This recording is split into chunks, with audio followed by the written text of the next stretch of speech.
Paris में हुए हमलों के बाद फ्रांसीसी पुलिस ने देश भर में 168 ठिकानों पर छापे मारे हैं। 24 लोगों को गिरफ्तार किया गया है, दर्जनों हथियार बरामद किए गए हैं और इसी बीच 2 और हमलावरों की पहचान पुख्ता कर ली गई है। अभी तक कुल 5 हमलावरों की पहचान हो चुकी है और जांचकर्ताओं के अनुसार हमलों की योजना बेल्जियम में बनाई गई। इन्हें फ्रांस में रह रहे लोगों का सहयोग प्राप्त था। पेरिस में हुए आतंकी हमलों के बाद फ्रांस पुलिस लगातार जांच के काम में जुटी है और एक के बाद एक कड़ियां जोड़कर दहशतगर्दों तक पहुंचने में लगी है। फ्रांस के सरकारी वकील का कहना है कि पेरिस हमलों के मामले में 2 नए हमलावरों की पहचान की गई है। उन्होंने ये भी कहा कि एक पर पूर्व में आतंकी मामलों में शामिल होने का आरोप है। इस बीच हमले के बाद देश भर में छापेमारी का दौर जारी है। फ्रांसीसी पुलिस ने रविवार रात में तकरीबन 170 जगहों पर तलाशी ली और 23 लोगों को गिरफ्तार किया, जबकि 100 से ज्यादा लोगों को नजरबंद किया गया है। इस दौरान कुल मिलाकर 31 हथियार जब्त किए गए हैं। जब्त किए गए हथियारों में एक रॉकेट लॉन्चर और एक क्लाशनकोव राइफल शामिल है, जो लियोन शहर के पास मिली थी। पूरे फ्रांस में रात भर में पुलिस और सशस्त्र बलों ने खुफिया सेवाओं के साथ मिलाकर 168 संदिग्ध स्थानों पर छापे मारे।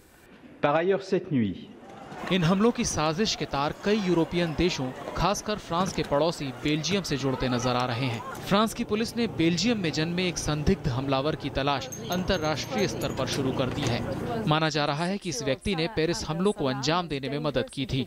पुलिस ने सलाह अब्देसलाम नाम के इस व्यक्ति का फोटो भी जारी किया है। अब्देसलाम उन 3 भाइयों में से एक है जो इस हमले से जुड़े माने जा रहे हैं। एक भाई की हमले के दौरान मौत हो गई, जबकि दूसरे को बेल्जियम में गिरफ्तार किया गया है। पुलिस ने बताया है कि हमले में इस्तेमाल की गई काली सीट वाली एक कार भी बरामद हुई है। इस कार का इस्तेमाल पेरिस के 2 रेस्तरां में हमले के लिए किया गया था। बेल्जियम पुलिस ने संदिग्ध की तलाश के लिए देश के मोलेनबिक शहर में एक घर को घेर कर तलाशी ली है। त्वचा के नमूने से पहचाने गए एक आत्मघाती हमलावर के हमलों से पहले पेरिस के उपनगरीय इलाकों में रहने की बात कही जा रही है। बेल्जियम के एक अधिकारी ने कहा कि 7 आत्मघाती हमलावरों में से 2 ब्रुसेल्स में रहने वाले फ्रांसीसी नागरिक थे और गिरफ्तार किए गए लोगों में ब्रुसेल्स में रहने वाला एक और फ्रांसीसी नागरिक शामिल है।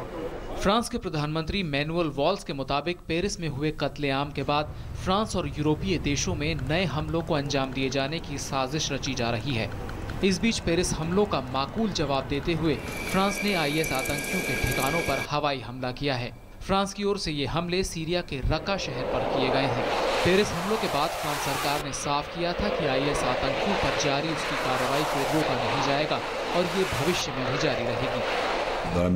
फ्रांस ने हमेशा कहा है कि जिस तरह से न केवल उसे धमकी दी गई, बल्कि आईएस ने हमला किया है। इन परिस्थितियों को देखते हुए ये बिल्कुल स्वाभाविक है कि फ्रांस अपनी ओर से समुचित कदम उठाए और अपनी रक्षा के लिए कार्रवाई करे। शुक्रवार को पेरिस में आतंकियों की 3 टीमों ने हमलों को अंजाम दिया और 7 आत्मघाती हमलावरों ने खुद को उड़ा लिया।